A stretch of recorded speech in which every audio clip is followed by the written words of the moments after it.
Na Coreia do Sul, circula uma expressão sombria importada do folclore digital japonês. Diferente da censura estatal da China ou da Coreia do Norte, esse bloqueio não vem do governo. São termos que, ao serem digitados, abrem portas para tragédias reais e crimes que a sociedade tenta esquecer. Eu encontrei uma lista com 8 camadas de termos que você nunca deve pesquisar na Coreia do Sul, mas por questões legais eles apenas disponibilizaram 7. E o meu objetivo aqui é mostrar o que não pode ser visto, o pior tópico de cada nível de risco. Então, se você for muito sensível a esse tipo de conteúdo, esse vídeo não é para você. É sério. Agora que estamos avisados, vamos ao vídeo.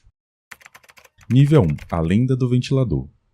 Para nós ocidentais, dormir com o ventilador ligado significa um simples alívio de calor, mas na Coreia do Sul, essa ação carrega um peso de uma lenda urbana que assombra o imaginário popular há décadas: a morte por ventilador.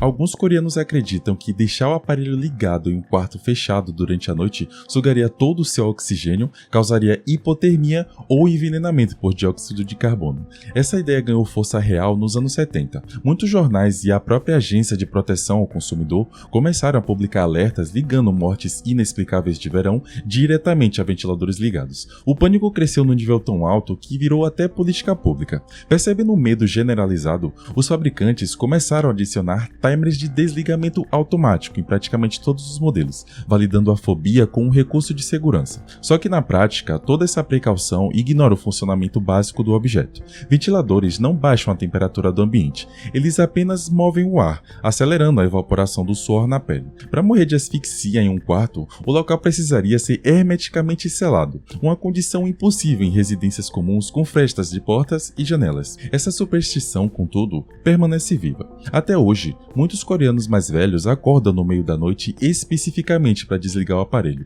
e o timer continua sendo o item obrigatório altamente vendido nas lojas. Pois é, uma lenda fabricada por manchetes antigas se transformou em um hábito nacional, provando que o medo, uma vez plantado, é muito mais difícil de desligar do que um simples interruptor. Nível 2. O incêndio do portão Sunyang-un. O portão Sunyang-un, conhecido popularmente como Namdaemun, era a porta sul da antiga muralha de Seul. Construído em 1398, ele ostentava o título de Tesouro Nacional número 1 da Coreia do Sul. Por mais de 6 séculos, a estrutura de madeira sob a base de pedra funcionou como uma prova viva da resiliência de uma nação. Isso pelo menos até uma trágica noite de fevereiro de 2008, quando tudo desmoronou em poucas horas. A destruição não veio de um exército inimigo, de um desastre natural ou de qualquer ataque terrorista organizado. Veio de um único homem, uma escada de alumínio e um frasco de solvente. Por volta das 20h40 do dia 10 de fevereiro, câmeras de segurança capturaram um homem estranho escalando a muralha de pedra. Minutos depois, um guarda notou fumaça saindo do primeiro andar da estrutura de madeira.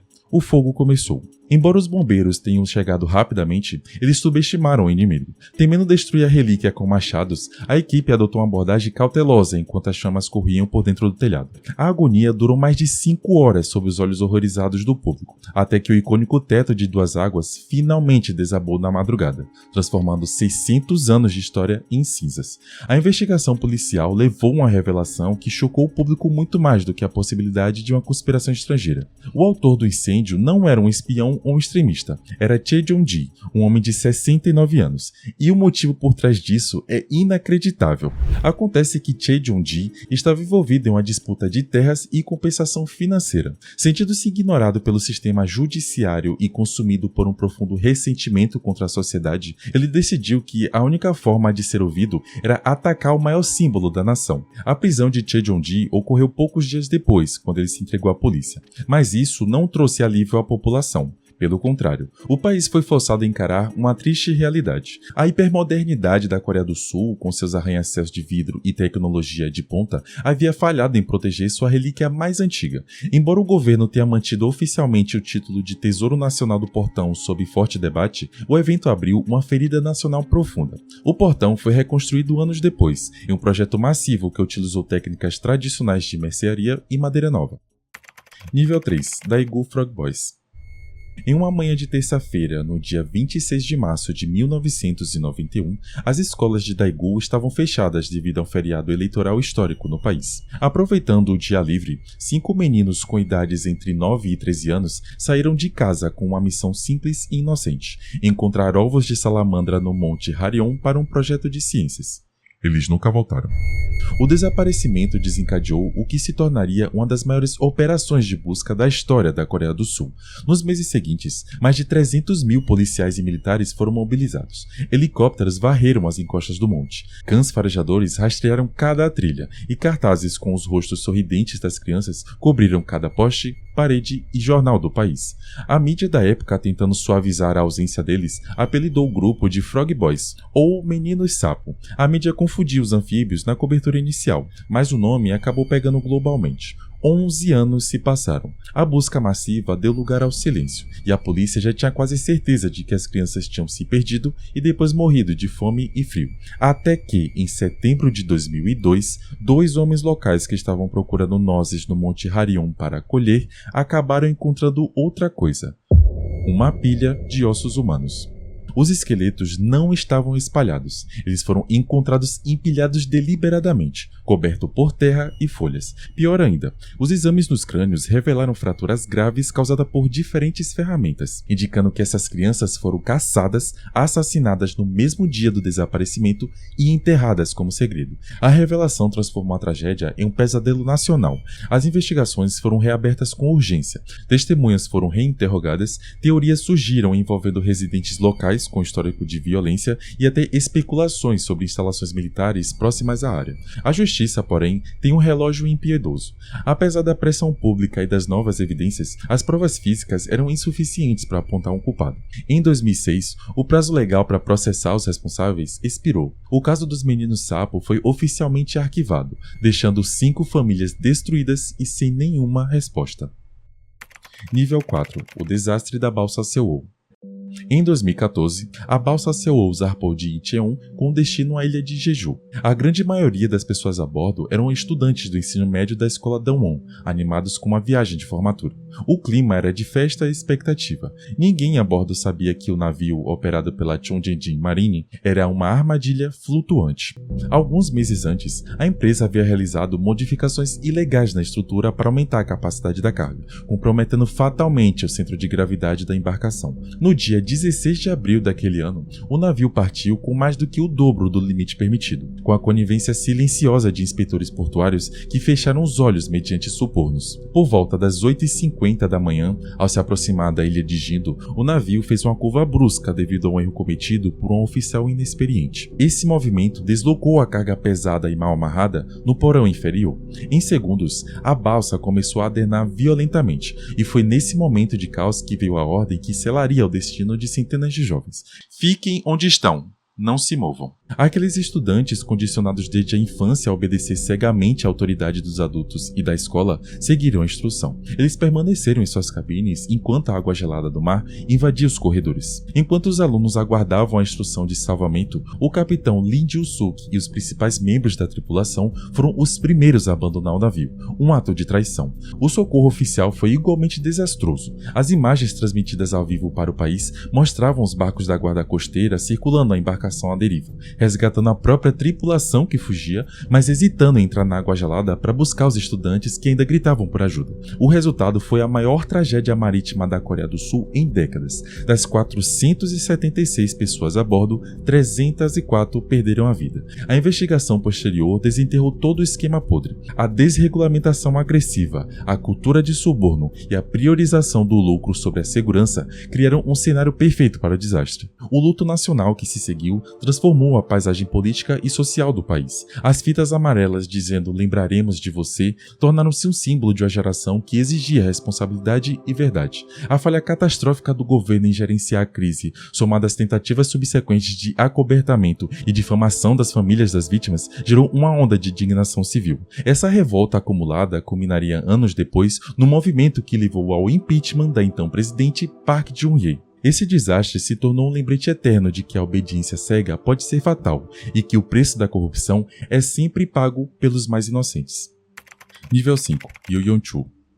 Em 2004, Seul vivia sob o peso de um terror silencioso. Corpos estavam desaparecendo e, quando encontrados, apresentavam um padrão de brutalidade que desafiava a compreensão. No centro desse caos estava um homem que não se escondia nas sombras. A mídia o apelidou de "o assassino da capa de chuva", Yu Yeon-chul. um predador metódico, um psicopata altamente funcional que transformou o assassinato em um projeto de engenharia macabra. Sua jornada para o abismo começou dentro do sistema que deveria corrigi-lo. Após cumprir pena por agressão sexual e falsificação de identidade, Yu Yong-chul foi libertado em setembro de 2003 e, em vez de buscar reintegração, ele usou o tempo na prisão para estudar. No mau sentido da coisa. Ele devorou reportagens e perfis criminais de outros assassinatos em série, refinando suas próprias técnicas. Ao sair, ele tinha um plano claro e um arsenal comprado com frieza, uma mochila preta contendo luvas e sua arma preferida. Ele não gosta de lâminas porque considera a morte por sangramento lenta e ineficiente. Sua escolha foi um martelo de 4 kg, com um cabo modificado para se ajustar perfeitamente à sua empunhadura. Entre setembro de 2003 e julho de 2004, Yu Yong-chul executou 20 vítimas em uma campanha de terror. Os primeiros alvos eram idosos ricos que viviam sozinhos em grandes residências. Yu se passava por um funcionário público ou um prestador de serviços, ganhava o acesso à casa e desferia golpes fatais na cabeça com o martelo antes que a vítima pudesse reagir. Depois, ele começou a alvejar mulheres que trabalhavam como massagistas a domicílio ou na indústria do sexo. Ele as atraía com a promessa de clientes ou as abordava se passando por policial, neutralizando-as com a mesma eficiência brutal. Após os assassinatos, ele frequentemente desmembrava os corpos e distribuía os restos em sacos de lixo em diferentes distritos de Seul, tratando a dissecação como uma tarefa doméstica rotineira. A queda desse predador aparentemente invencível não veio de uma grande operação policial, mas apenas de observadores atentos. Em meados de 2004, donos de estabelecimento de massagem notaram um padrão bizarro. Várias de suas funcionárias haviam desaparecido após atender a ligação de um homem que ligava sempre do mesmo número. Foi a denúncia de um desses proprietários que levou a polícia a identificar o Yu Yong-chul. No dia 15 de julho, ele foi encurralado e preso. Em um último ato dentro da delegacia, Yu Yong-chul conseguiu escapar brevemente, fugindo a pé antes de ser recapturado 12 horas depois em uma estação de metrô, sem mostrar qualquer sinal de pânico. Durante os interrogatórios e subsequente julgamento, ele confessou os 20 assassinatos com detalhes gráficos e ainda se gabou de ter eliminado mais pessoas, alegando que o número real era muito maior. Yu Yong-chul foi condenado à morte em 2005. Uma sentença que ainda permanece em espera, já que, apesar da Coreia do Sul manter esse tipo de pena, já faz muitos anos que a Coreia do Sul não executa ninguém. Ou seja, o assassino continua vivo no corredor da morte até os dias de hoje. Nível 6. O incidente da escola Inma.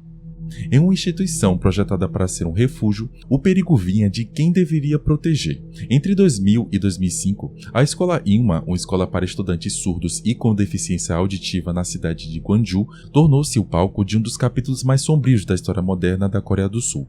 O diretor, professores e membros da administração submeteram dezenas de crianças a abusos físicos e sexuais repetitivos. As vítimas, já marginalizadas por sua condição, encontraram barreiras intransponíveis para denunciar os agressores. A comunicação era difícil e a dependência total dos educadores as tornava presas fáceis de um ciclo de intimidação e silêncio forçado. A verdadeira monstruosidade do caso ultrapassava os atos dos abusadores. O horror se multiplicou na reação do sistema. Quando algumas famílias, desconfiadas dos hematomas e das mudanças de comportamento dos filhos, tentaram buscar ajuda, esbarraram em um muro de conivência institucional. A polícia local se recusou a registrar os boletins de ocorrência. Promotores arquivaram investigações sob pretextos frágeis. A comunidade de Gwangju, fechada e protetora de suas próprias elites, tratou as denúncias como calúnias destinadas a manchar a reputação da escola. Os agressores recebiam centenas suspensas ou multas irrisórias, retornando aos corredores da instituição como se nada tivesse acontecido. A justiça foi comprada, manipulada e silenciada. Essa impunidade absoluta durou anos, enterrada sob camadas de burocracia e indiferença. A virada ocorreu fora dos tribunais, no campo da cultura. Em 2008, a escritora Gong Ji-young lançou o romance Dogani, conhecido aqui no Brasil como Em Silêncio, uma obra de ficção baseada rigorosamente nos processos judiciais reais e em depoimento das vítimas. O livro expôs as entranhas podres do caso para o público geral. Foi a adaptação para filme de 2011 que detonou a bomba social. O filme retratou com crueza a luta de professores recém-chegados que tentaram enfrentar o sistema, além de mostrar o desespero das crianças que não tinham voz para gritar. Milhões de coreanos foram aos cinemas e saíram indiferentes indignados. A pressão pública tornou-se uma força incontrolável, obrigando à reabertura das investigações que haviam sido arquivadas anos antes. O caso foi levado à Assembleia Nacional, onde a comoção popular forçou uma mudança legislativa histórica. Ainda em 2011, foi aprovada a chamada Lei do Gani. Essa legislação removeu o prazo de prescrição para crimes sexuais contra menores e pessoas com deficiência, além de aumentar drasticamente as penas para esses delitos e facilitar a demissão de funcionários públicos condenados por tais crimes. A escola Ilma foi fechada no início do ano seguinte, encerrando um ciclo de mais de 13 anos de terror. Nível 7. Nth Room, Telegram. Entre 2018 e 2020, um aplicativo celebrado globalmente por sua criptografia e privacidade se transformou num epicentro de uma fábrica industrial de exploração humana na Coreia do Sul. O caso Nth Room, ou Sala N, foi um empreendimento digital altamente organizado, operando à luz do dia dentro dos smartphones de milhões de pessoas. A armadilha era meticulosa e puramente psicológica. Os criminosos, operando sob pseudônimos como God e Baxa, criavam perfis falsos de olheiros de modelos, fotógrafos ou até mesmo potenciais namorados. Eles abordavam mulheres e, em alguns casos, meninas menores de idade nas redes sociais. A isca era uma proposta de trabalho ou um relacionamento. A armadilha se fechava quando a vítima, confiando no perfil, enviava uma foto ou um vídeo íntimo. Com isso, a coerção começava imediatamente. Os criminosos exigiam materiais cada vez mais extremos, sob a ameaça de vazar as imagens iniciais para a família, amigos, escola ou empregador da vítima. Era um cativeiro digital. Muitas vítimas foram forçadas a tatuar o nome dos agressores em seus próprios corpos, e outras precisaram realizar atos degradantes sobre a mira de uma webcam, presas em um ciclo de pânico e submissão absoluta. Esse sistema operava como um clube de assinatura macabro no Telegram. Existiam salas com diferentes níveis de acesso. Quanto mais se pagava, mais profundo e brutal era o conteúdo da Sala N. Mais de 260 mil usuários estavam de alguma forma vinculados a esses chats. Cidadãos comuns, estudantes universitários, colegas de trabalho, vizinhos, todos pagavam com criptomoedas para consumir o sofrimento alheio em seus próprios trajetos diários de metrô. A queda desse império digital só veio por causa da coragem dos próprios civis. Uma dupla de estudantes universitárias autodenominados Team Flame, junto com repórteres do jornal Hankyoreh e produtores do canal SBS, perceberam os rumores nas redes sociais e decidiram agir. Eles se infiltraram nos chats, arriscando a própria segurança e saúde mental para coletar as provas, rastrear transações de criptomoedas e mapear a rede. Quando a polícia inicialmente hesitou ou subestimou a gravidade das denúncias, foram esses jovens que vazaram as informações para a imprensa, forçando as autoridades a seguir sob o peso de uma indignação pública incontrolável. As prisões de Jo Joo-bi, o Baxa, e Moon Young-wook, o God, quebrou um tabu histórico no sistema jurídico sul-coreano. Pela primeira vez, a polícia divulgou o rosto, o nome real e os detalhes do crime de um suspeito de delito sexual, uma medida destinada a combater a cultura de impunidade e identificar possíveis cúmplices. O caso acelerou a aprovação de leis mais rígidas contra crimes sexuais digitais, incluindo a criminalização da posse de material de abuso, e também levou à criação de um centro dedicado a rastrear e remover esse tipo de conteúdo da internet. O caso Nth Room destruiu a ilusão de que a tecnologia é neutra e expôs uma verdade desconfortável. A monstruosidade não precisa de um rosto deformado ou de um porão isolado. Ela pode ser apenas um ícone de aplicativo, financiada por pessoas comuns que escolheram olhar para o outro lado, transformando a dor de estranhos em entretenimento privado. Se quiserem que eu traga uma parte 2, por favor comentem, dá para fazer infinitas partes desse vídeo, e fiquem à vontade para complementar os casos que eu trouxe aqui, já que afinal eu só trouxe um resumo de cada um deles. Muito obrigado por assistir, eu vou ficando por aqui, eu sou o Danuk e até o próximo vídeo.